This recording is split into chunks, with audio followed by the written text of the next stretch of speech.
everybody to Let's Do Lunch. It's Tuesday, so we'll be focused on the business of games. Hey, first of all, thanks to everybody who tuned in yesterday for our Future of Entertainment session with Grant Thornton. A lot of big ideas, predictions. That was a fun session, and appreciate all the audience participation. And to that point, we really do encourage you guys to post. Phil Ranta, welcome, my friend. Just like Phil has done in the chat, when you do, make sure to change the drop down from just panelists to panelists and attendees so that everybody sees your posts. And you're welcome to put in a little bit about what you're working on. And we welcome comments, observations, questions throughout the show. If you do have questions for the panel, please put them in the Q&A just to the left of the chat on the bottom nav. All right, without further ado, we have a really special session today. We've been talking a lot about investing these days, and today's session will look at investing in the games ecosystem. We have none other than Moritz Baier-Lentz, partner at BITKRAFT. Welcome, Moritz. Thank you. Thanks for having me. Yeah, great to have you here. And our moderator, Mike Vorhaus, CEO of Vorhaus Advisors, shooting in from the Hollywood Hills. Welcome, Mike. Oh, you're on mute, Mike. Thanks a lot. Yeah, have a great show. Thanks, Phil Ranta, for joining us. Us moderators have to stick together. I'm sure 100%, I wouldn't miss it. Thank you, Phil. I think 100% of the people that tune in on Wednesdays are interested in the series that Phil's been doing on blockchain and NFTs, and it's available on YouTube and up through Digital Media Wire, and it's a very excellent group of interviews that Phil conducted. So I want to plug high quality interviews. Hey, Moritz. Hey, Mike. Always a pleasure. I'm good, man. It's good to have you out here in Los Angeles now after spending a few years at more than a few years, what, 5 years or something at Goldman Sachs, where I first met you. And I know you're very shy, so you're not going to, seriously, so I know, I'm not shy, but I know you're a humble guy.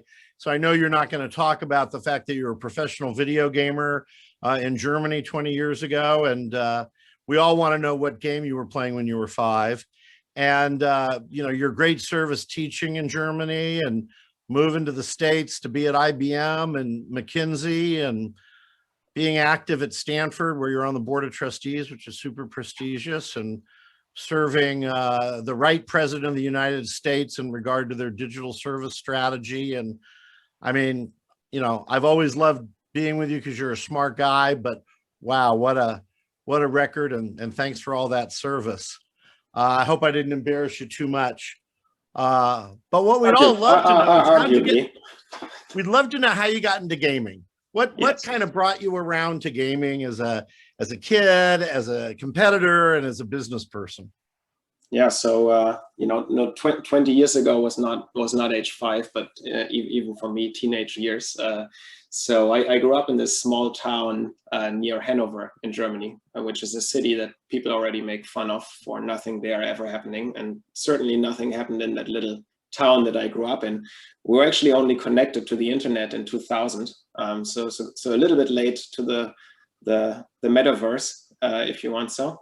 But you know, physical reality was not too entertaining. So as soon as it was possible for me to escape in the digital realm, I kind of like took that opportunity, and that included for me a lot of gaming and multiplayer gaming. The game that I really fell in love with was Blizzard's Diablo 2. I played that the moment it came out, and you know, probably played it for about 6-7 years, 6 to 8 hours a day. Frankly, for me, you know, my parents took a pretty liberal approach to education, and my bar was just staying in high school. So I made sure that that still happened. But yeah, I played quite a bit, and really mostly for the love of the game. Got decent at it, was at 2 points in time actually #1 ranked globally among the 13 million or 14 million who were playing at the time. And it was the Wild West days of esports. And the way to make money back then was not through sponsorships really and professional teams, but the little opportunity there was actually selling some of the in-game items on eBay, which was also just arising in Germany at the time. So, if you look at what's happening today in NFTs and virtual goods and true ownership of virtual goods and that relationship with the publisher changing, it's interesting how so many things are actually quite similar than they were 20 years ago, and some things couldn't be more different. And no doubt, considering, and you're going to tell us more about the firm in a minute, no doubt you're still actively playing games. I don't know if you've got your problem under control or not. We can provide you with an 800 number, I'm sure. I got this one always in reach, but now I consider it due diligence. So yeah. What's your game of choice right now? Rocket League. Right on. Right on. All right. Tell us, please, about BITKRAFT. You've made some announcements, and I've been super impressed by them. And I think everybody here today would love to hear kind of a little bit of the backstory and a little bit of the current excitement at BITKRAFT. Yeah, maybe just to kind of fill in the gap between Diablo 2 and BITKRAFT. So I left something out? No, I'm just kind of to connect the dots for people what happened. I actually, for myself, I put the gaming topic aside for quite a while. After finishing high school, decided to not touch World of Warcraft and instead actually go and study, because I thought one of the two would happen, but not both of them. So went on, got a degree in computer science, and actually joined IBM. I think you mentioned it in the intro. Was there for a while, actually for 7 years, 3 years through college, and then 4 years thereafter, and also with IBM came to the US, where I pursued my graduate education, did my MBA at Stanford, and then joined the Goldman team from there. Had not looked at investment banking prior, actually, was very attracted by the opportunity to work with interesting people on interesting transactions, and at the time still did not think of gaming as a profession again, but was really mostly attracted to all the interesting things that were happening broadly in the technology landscape. And when I joined Goldman's Tech, Media, Telecom department in New York in 2015, I actually said, I'd not be at all interested in media and telecom, please just technology for me. And I got lucky with some of the large transactions that I was allowed to work on during my time, which was really mostly a function of being on the right teams at the right time. But it gave me a little bit of leeway with regard to that little P&L responsibility that I had in my career there at Goldman, to think what it was in this franchise that I could put my own stamp on. And that, I think, was when I first gravitated back to gaming and looked at the gaming and also the esports industry in 2016. And it was shocking for me how much of a disconnect there was between an industry that at the time was clearly headed to be the #1 media category. I mean, it just surpassed linear TV now, but that was not surprising looking at the market and just keeping drawing these lines that we already saw in even early 2010s. And so even though we had covered some gaming transactions, there wasn't a formal gaming practice at Goldman. There wasn't a formal esports practice at Goldman. We did not think through industry thought pieces, client coverage with the rigor that we approach other domains. And so I raised my hand and basically built out and co-led what then became Goldman's gaming and esports practice. And this was also the capacity. Spending more time at the intersection of gaming and finance was really hard not to continuously run into the BITKRAFT team, that had started the first venture fund in 2018, and really glad to now work together with amazing founding general partners, Jens, Malte, and Scott, a great CFO, Martin, and the whole investment team. Yeah, we've had Scott on the show. So tell us both about your focus and about the firm's areas of interest, please. Yeah, so we are, at BITKRAFT, we consider ourselves the leading investor in the early stage gaming landscape. So for us, the scope is really the $200 billion industry in terms of where we play and when we play. It's typically in the seed and A stages. Although right now with the funds we've raised, we can actually support companies through their entire life cycle, all the way through an exit. I'd say we're typically the first institutional investor after founders have maybe taken funding from friends, families, or angels.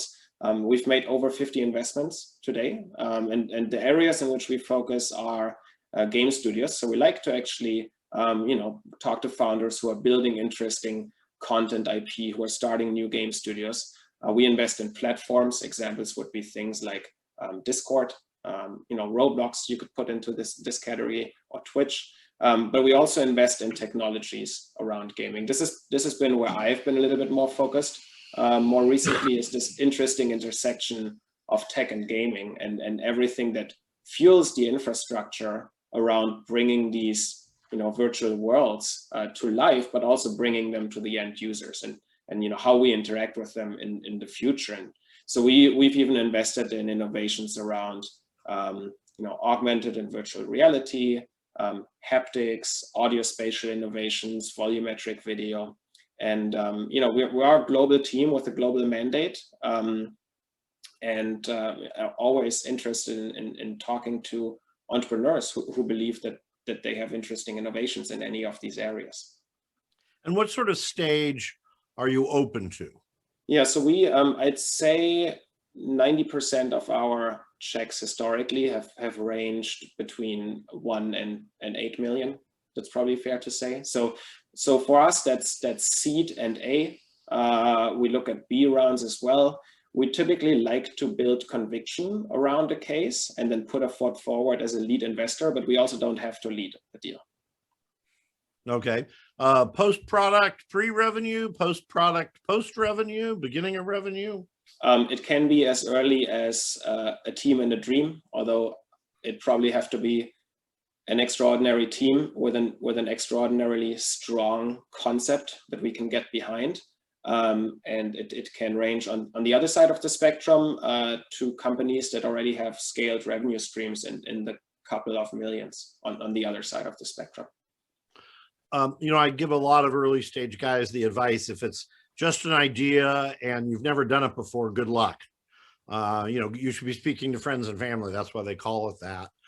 So just expand a tiny bit more on what you mean by a great team in terms of early game studios. Yeah, so I mean, we're in an environment where we see a lot of attractive opportunities, a lot of talent looking at what is a growing industry and thinking about putting their mark on it with new interesting IP bets. I think for us, the earlier it goes, the more we'll have to rely on the team's prior successes. So it's always helpful to point to prior games that have been built. Some of our founders have been instrumental in the creation of some of the games and franchises we all love in a capacity as a lead designer or lead technologist. Those are obviously great examples that we love to get behind. We have founders that have their first game startup with us, but can point to exits in other domains, ideally adjacent. And showing a prior exit, for example, is another strong signal that will possibly get us over the line. Okay, sticking with this early stage theme for a second, what advice do you give that sort of person? What is from your observation key to that super early money, in addition to X Riot, X so and so did a great job?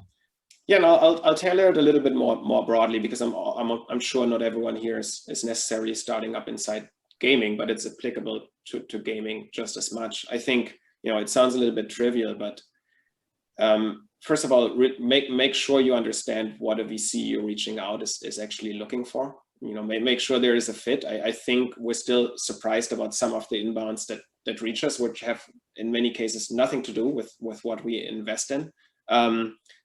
it's always best when founders take the time to actually screen a VC's portfolio for investments that are relevant, that are maybe similar, or in some cases which are possible conflicts. I think that the best outreach processes that I've seen are actually ones that target VCs where there is a deep understanding and a high likelihood that they will actually convert, because you also don't want to be left with a ton of first calls or email chains that will likely result in nowhere. You want to kind of fire your, I'd say, like 10 to 20 first shots where you feel there should be the highest conviction on the other side. The clarity of the pitch deck is absolutely crucial.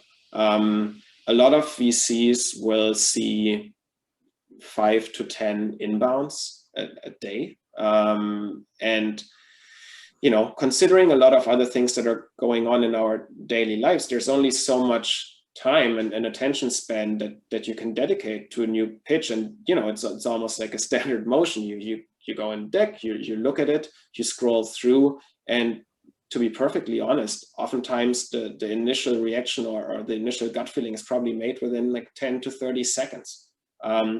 It's illusory to think that every pitch, you know, will receive 15 minutes of careful discovery on the other side. So solve for a concise pitch that is convincing, that clearly lays out the value of what you're building and the team that stands behind it. I'd say great pitch decks don't need to be pretty. They need to be easily digestible and convincing. So don't waste time on making things look good. If they look decent, that's certainly good enough. If they are over designed, I always wonder if that time could not have spent on you know, sharpening the story or sharpening the concept. And then just in terms of content, especially on the early stage, we've said it twice now, make sure you explain who you are, what your background is, clearly lay out the product or service you are building. We still get a lot of things, even within our scope, where after 2-3 minutes of looking at the deck, I'm still not quite sure what is actually going on. That's bad. And some of the things in gaming and interactive media are a little bit more esoteric now, but there's still typically a good way to describe, you know, what you're trying to do. Want to learn about the market for it, who else is there. It's always critical to understand what is differentiated about what you're doing and how it is defensible against other things that might be in the market or might be coming to market. And then lastly, I would say you should also be clear about your fundraising goals. Like in the pitch deck, how much are you raising? By when do you want to raise it? And what do you want to do with it? That helps us figure out if it makes sense to take a first call. I think that is the best advice I've ever heard given to entrepreneurs, and I'm glad this is being recorded, because we might go viral at such good advice. You nailed it so wonderfully.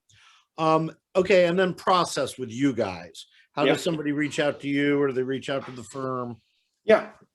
So I think also there are misconceptions here that, you know, you need to know someone who knows us, otherwise we're not going to look at it. I have a look at our inbound inbox, and so have many in our investment team. We look at everything we receive. We evaluate, at least for a certain time, everything we receive, and we will also respond to everything we receive. Now, not every VC does that, but we care about that. And in the worst case, there will be a quick response that lays out why we think this might not be a fit at the current time. But you can reach out to us through our website. You can reach out to us through LinkedIn. If you do know someone who knows us who can make an intro, that's always great. But and you know, and I think historically a lot of the investments we've made were actually warm introductions from others in the industry, but they really don't have to be. We have invested in sheer cold inbounds, you know, through our website or through LinkedIn, and they do receive the same analytical exploration on our end. So let's take just a few minutes before we move to the big trends in gaming today. I'm really anxious to hear your thoughts. Let's take a little bit just on later stage funding, later stage growth, exit landscapes, if you're so inclined and you want to comment on on SPACs, feel free. Yeah, happy to. It's probably fair to say that the recent months we've seen that the exit landscape in gaming and interactive media is better than it's ever been. Now, that's not necessarily a comment about the future, but right now it's very strong. I think 2020 must have been among the strongest years, if not the strongest years of M&A activity, like north of 20 billion of volume, over 200 transactions. We had Microsoft's acquisition of ZeniMax, which is Bethesda and some other studios. There was $7.5 billion acquisition.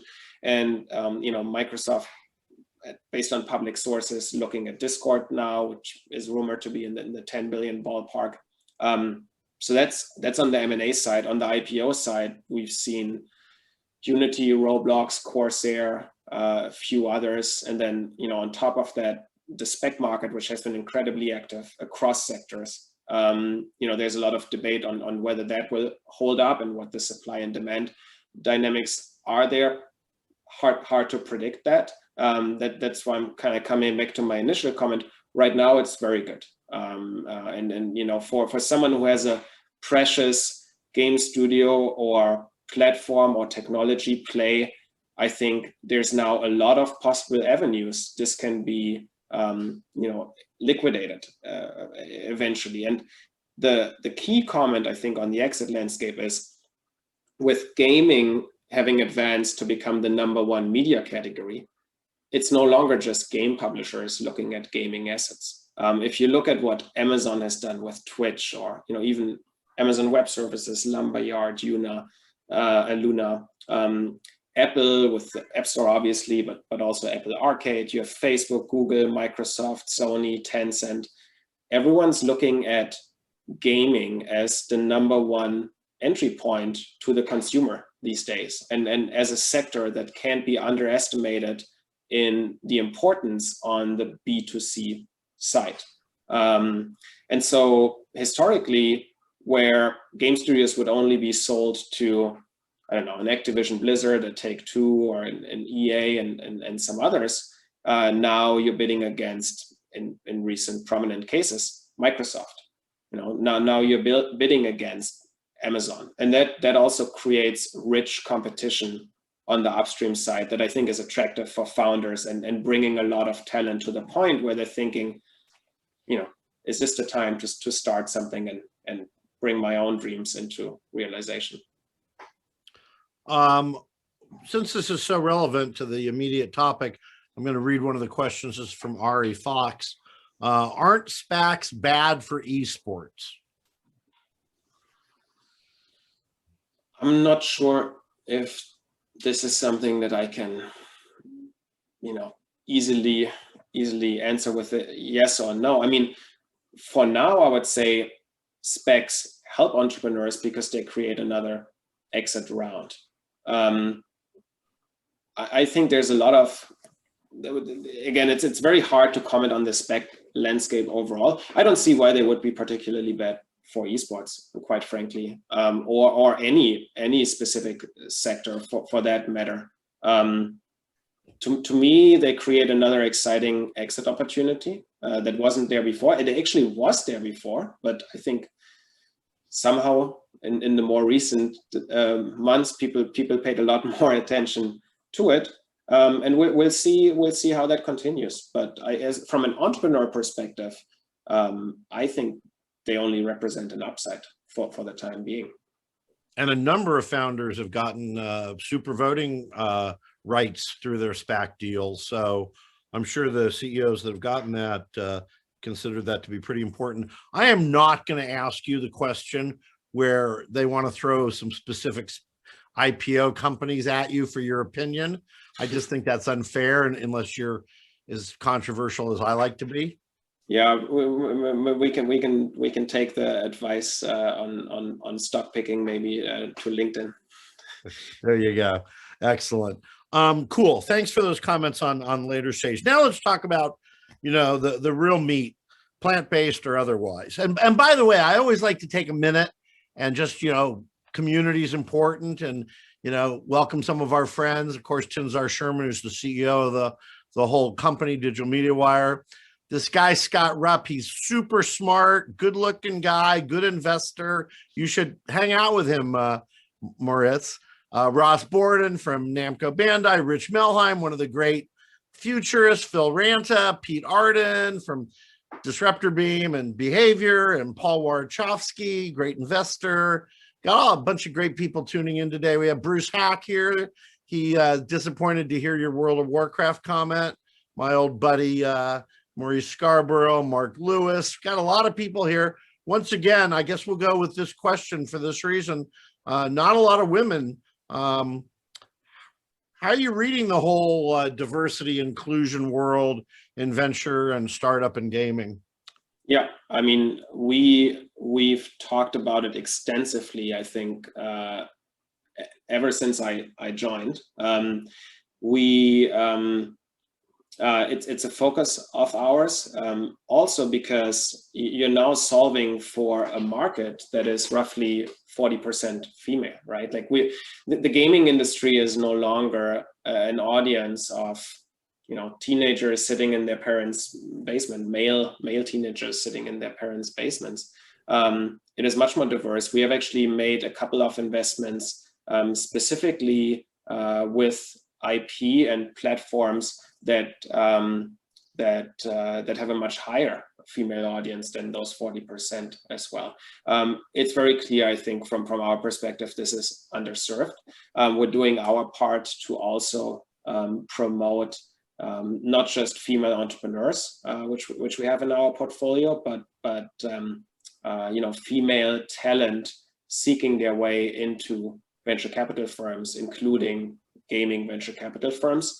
All I can say is, you know, there's some things in the making that would be a little bit premature for me to comment on, but it's a topic that's close to our heart. It's a focus topic for us, and you can expect more in that area from us to come. Well, we'll have you back so you can break it on Let's Do Lunch. Okay.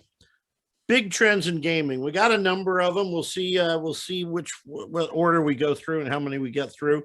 But let's start with, I'm just dying to hear your point of view about AAA games, the future of AAA games, and the move of maybe traditional PC console AAA games to mobile, and then more broadly cross-platform in general.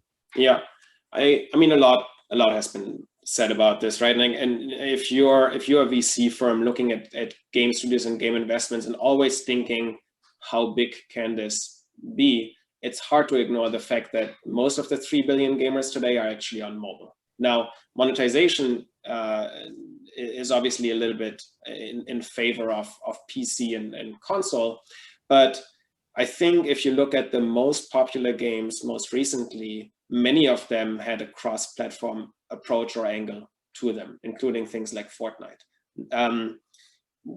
What we look at now and what I find particularly interesting in the cross-platform space are the games that are natively built for cross-platform, or where you actually have a level playing field on cross-platform. Because if you look at it, coming back to the Fortnite example, yes, you can play Fortnite on your mobile, but good luck with that. You know, if you're taking it seriously, you probably won't. And a super interesting example from my perspective of a game that features true cross-platform or native cross-platform play in a way where you can play it on a mobile phone just as well as you can play it on your PC is Among Us. And I think part of the appeal and part of the standout success is actually owed to the fact that, yeah, you can continue that play on other devices. And it actually does create a level playing field with whatever device people choose. So that's new. And I think there's a lot of the cross-platform, you know, things that are in the making are thinking very hard about maybe starting with the mobile phone and you know, shifting to the PC or console from there. Or like Among Us, if the game mode or the genre lends to it, is it actually possible to create something that can be equally fairly and competitively enjoyed across these screens? We're getting some very good comments and questions in the chat room. I want to remind everybody to try to put those in the Q&A room if you see the icon for that there. Okay, we got to talk. I'm going to skip around the order here a little bit. We got to talk about game creation, the future of game creation, the creator economy. You know, a lot of people still use the UGC phrase, which I feel like Cat's kind of ruined for us on YouTube, that phrase. Creator economy sounds so much more expansive. A lot of change going on, obviously. Talk to us a little bit about that change, the companies that are central to that change, and do you see that creating a bunch of new people that are going to make big hit games, or is this going to be an indies indie? I mean, hard to deny the importance of UGC or creator economy in gaming today. I mean, Roblox is probably the most prominent example in recent months. We announced Manticore Games, one of our portfolio companies, raising another round, $100 million round, which is, you know, essentially a Roblox for AAA games, if you want so, with the core engine that they are building, with you know, Epic Games and then Tim Sweeney having very public praise for what Manticore Games is doing.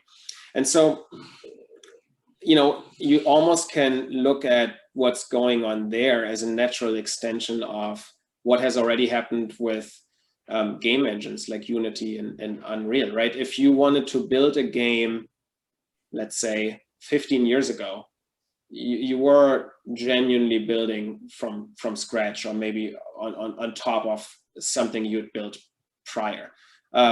Today with Unreal and Unity, and you know, just evaluations speak to the importance of these technologies as part of the gaming ecosystem. That's also why we as a venture capital firm are very excited, not just about IP, but about also picking the right platforms and tools that enable interactive media, and those are clearly examples. But you know, to some extent, what's going on in Roblox and what's going on with Manticore Games is almost a next step on the same scale, where now you actually no longer have to be a trained developer. Not only is it easier as a developer now, you actually don't need to be a developer or don't have to have software coding background to begin with. And we've had some interesting cases, especially in Roblox, and I'm sure we'll see very interesting cases with Manticore that actually look like they're full-blown AAA projects. There are already many things in the making and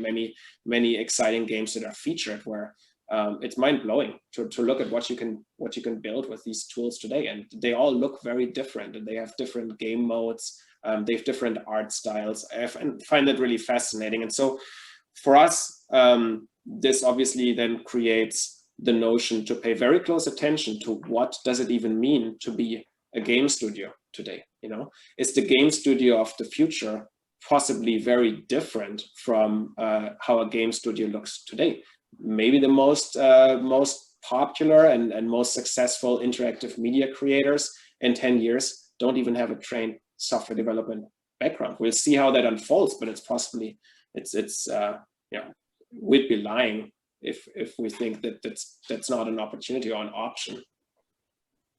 Congratulations to you and Frederick and everybody, Jordan, at Manticore. It's a great group of you who got it early on, and they've done a great job. Quite frankly, everybody, if you have not gone and at least looked at a video of Manticore Games, do so, but every one of you is capable of making one. We'll do a couple super short, and then we'll end up on a couple of more complicated ones, if that's okay, Moritz. Yeah, sure. Single player dead? I looked at it just 2 weeks ago. So I think the top 10 games on Twitch are all multiplayer. The top 10 PC games are all multiplayer. And I think console, like 8 or 9 out of the top 10 are multiplayer. Is it dead? No, it's still, you know, even a small portion of a 200 billion industry is still a nice subsector to solve for. And you know, we continuously see, especially on the console, some popular single player hits. But I think, especially with games becoming virtual worlds, interactive virtual worlds, where you expect to enjoy them together with your friends, and most of the popular games don't even look like games anymore in the traditional sense. And again, like come back to Fortnite and Roblox as great examples, which are almost like hubs for all kinds of activities, or gaming almost being the central hub that sets pop culture and sucks in music through concerts, or brands through IP partnerships, and including just for clothing, or Star Wars announcing their next movie inside Fortnite before they go anywhere else. That is a world that is very interactive, very fluid, and very social. And so it's hard for me to imagine a world where single player will come back to a higher percentage to where it is today. Is it dead? No. Is it going to be overwhelmingly multiplayer from here? I think so. It's hard for me to believe something else. Thanks. You covered a couple of our issues there, so that's super. You want to expand a little bit on interactive storytelling and what's the passive version of that? Is there a version of interactive viewing? Yeah, so I mean, we've seen both experiment, right? To me, let's stay on the interactive media side first. The way I look at games, if you take a step back, is this seems to be a natural evolution from, first our media consumption was very linear. It was not on our schedule, and it was not participatory, right? So I'm talking about linear TV. I can turn it on, whatever runs, I'll enjoy, and the only interaction for me is kind of switching a channel. I'd say Netflix and Apple TV and some others are pretty good display of the fact that at this point we expect our media consumption to be on our schedule. And so things are now clearly shifting to on demand, if not already there for many generations. And to me, games are just one representation of what seems to be the next step of entertainment and content that is not only on demand, but allows me also to participate in it. Now, games have a pretty high degree of participation in media. Some might not even think of a game in the way that I just laid it out, but there are some formats that are a little bit more fluid. And even if you look at, again, coming back to Fortnite and Roblox, much of what happens there is not games in the closest sense of there being a winner or there being a loser or it being competitive, just like this game, like who's the winner or loser here? Hopefully we both come out of this and feel good about it. And a lot of the interaction that happens inside games resembles that much more than anything else. So to me, I think, the generations that are growing up right now expect their media to be on demand. They expect their friends to be there. They expect it to be interactive. That's why also we say at BITKRAFT, we invest in gaming, esports, and interactive media, because that's really how we ultimately look at this space, and which ultimately encapsulates all the IP, all the platforms, all the technologies that we can get behind with excitement.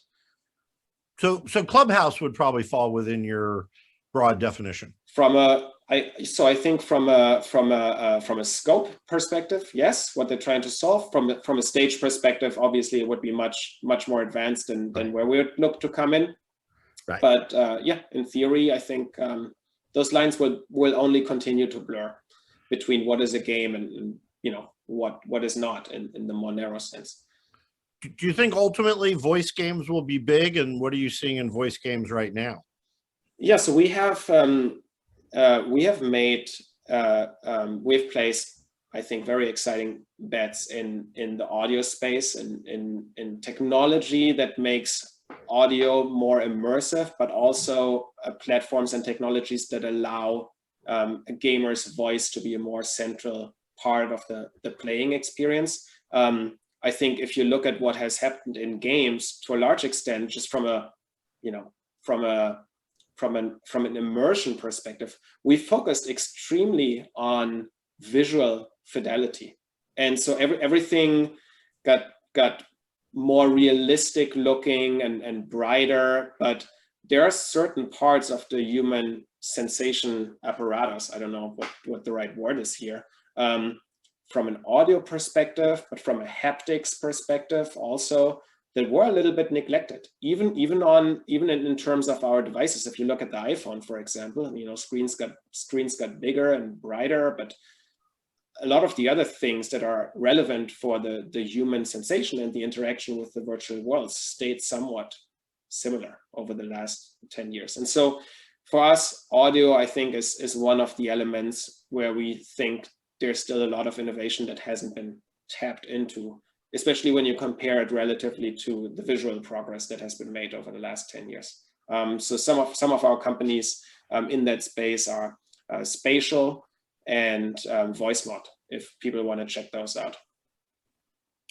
Just looking at a couple of questions here and see if we got a couple of small ones we can knock off.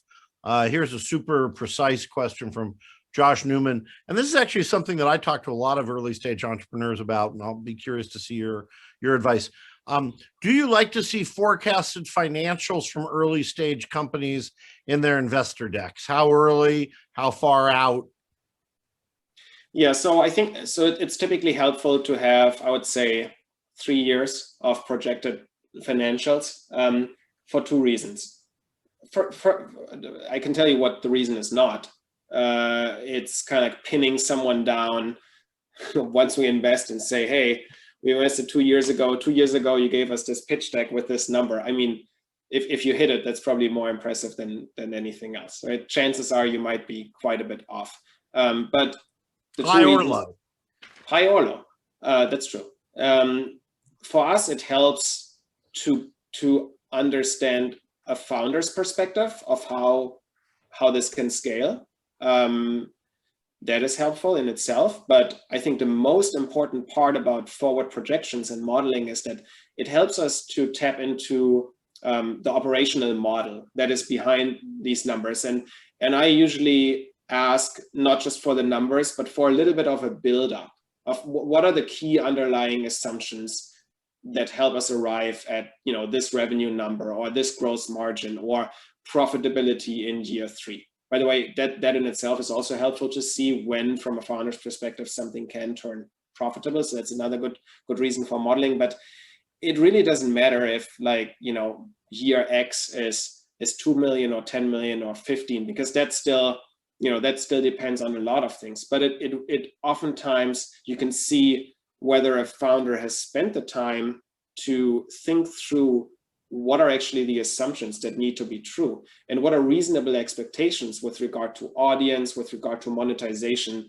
to arrive at these numbers. And that's almost more valuable than the number itself. So I'd say if that with a short operating build can be provided for the 3 years to come, that is definitely helpful to have. That can also be, that can be a follow-up. You don't need to expose all that detail in the pitch deck, but for us, at least, it is a common ask alongside things like a capitalization table if there has been a prior round.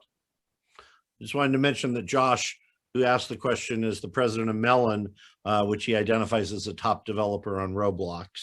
I guess I put a call out to my friends at Toya, who are also doing quite well at Roblox. Well, I got this question forced on me, Moritz, by like 3 different people here. Esports teams in particular, esports in general, from an investing point of view. Yeah, so our mandate actually excludes esports teams. We're pretty vocal about it on our contact form as well. And this is, you know, primarily due to the fact that Jens, our founding general partner, also founded G2 Esports. So we want to kind of avoid conflicts of interest here. Some of our investors are also themselves invested in top esports teams. So, you know, for those reasons, we kind of like carved it out of our mandate. Do I think that some of the top esports teams will be very valuable assets in you know, a couple of years from now? It seems like that should be true to me intuitively. If you look at what's happening in the traditional sports world and you know, those scarce, you know, hard to replicate assets that are NBA teams, NFL teams, it seems to me intuitive that is where top esports teams would also arrive. You know, the question is at what time frame. But I think the top esports teams today will probably be the top esports teams or franchises of the future. And so then you know, if you can support yourself with the P&L that makes sense and figure out your monetization to kind of grow into that, then yes, I think you have a pretty attractive and valuable asset on your hands. I think a lot of the owners who created or are sitting on some of those valuable esports teams today will probably continue to benefit from them. Is it a good time to come into a team as an investor now? You know, probably a little bit tougher to just give a blanket green light for that. There's some pretty radically different scales and some difference in the business models. Mark Persad, you asked a very good question about kind of other investors and co-investors and whatnot. If you copy that down, Mark, I'll get you in touch with Moritz. It's a long one. We got Rich Melheim is a persistent gentleman, so we have to ask his question because he asked it 3 different ways. What are you seeing in ed tech that excites you, and where does AR VR fit into ed tech? Great question. We are exploring ed tech through a lens of what we call applied game mechanics. So there's a broader trend that we're looking at, and with examples of companies that are not playing in the gaming sector, but are using mechanics that we see in games, specifically mobile games, casual games around you know, user retention, progress, reward systems that are finding their way into apps and systems, such as Duolingo is a great example for education. You know, I don't like the word, and we don't like the word gamification, because it always sounds a little bit like force-fitting things to be gamed. I think it's much smarter to design assets with game principles in mind and with the goal to disrupt industries. I think Duolingo is a great example. You could think of Robinhood, for better or worse, as applied game mechanics in investing and in wealth management. Peloton is a great example for physical health. There are many domains that we're looking at right now where we see these popping up, and that obviously, you know, broadens our investment scope quite a bit too. So if there is a company that is solving problems outside the gaming industry but uses gaming mechanisms to do so, that is also interesting for us to look at. And that's probably the lens through which we filter a lot of the ed and ed tech opportunities that we see. With regard to AR and VR, I'm incredibly excited about it. I think AR at this point seems to me the most logical next consumer platform. I think we've been kept in the trough of the hype cycle for a while, and you know, there's no discussion that AR and VR did not live up to their initial expectations, but we're also reaching a point where the technology is advancing to a degree where we'll come out on the other side of that cycle. And I think to look at what, at least behind the scenes, one can see coming from Facebook or Apple with you know, the project N301, which is the pass-through device that's kind of rumored, and then the N421. I think there will be in 2 years-ish time frame a device that actually does deliver to the consumer what Google Glass promised a while ago. And when we get around some of the hard problems right now in physics around field of view, form factor, heat, price, importantly, you know, and that's also why a lot of this has moved to the B2B side for now, most prominently with Magic Leap, but also with a few others. I'm always of the perspective that if something somehow works, way too expensive, little bit more clunky today, then will probably work really well in 10 years, you know, just looking at how other technologies progress. So I'm optimistic. I think this will be a mass consumer platform, not next year, not in the year after, but you know, if you pin me down in the next 3 to 5 years, I think we'll see a lot of interesting, affordable, well-working use cases, including from some of the larger companies for the consumer, not just for the enterprise. Excellent, Moritz. You took us right out at 12:50, as we promise everybody, as they say on TikTok, like and follow for part 2, NFT, blockchain, and metaverse. Thanks, Moritz. We'll see you again. Thank you, Mike. Thanks, Ned. Thank you, Mike. Thank you, Moritz. Fantastic session. Really enjoyed it, and a lot of great questions. And Mike, great job getting to most of them there. Hey, a reminder, folks, we're actually going to have Moritz back for LA Games Conference. Mike is also moderating a bunch of great sessions at the show. It's May 10th through May 12th. I'm moderating the session with Moritz and 4 other game industry VCs. So make sure to join us for that. The conference is May 10th through the 12th, and we're really looking forward to the show that Tinzar and Laura are putting together. Tomorrow's show is our Rights Tech Roundtable, and we have Think Tank on the show, the CEO, talking about data and music rights. So join us tomorrow at noon Pacific. Thanks, everybody. Thanks again, Mike and Moritz. Have a good one. Thank you.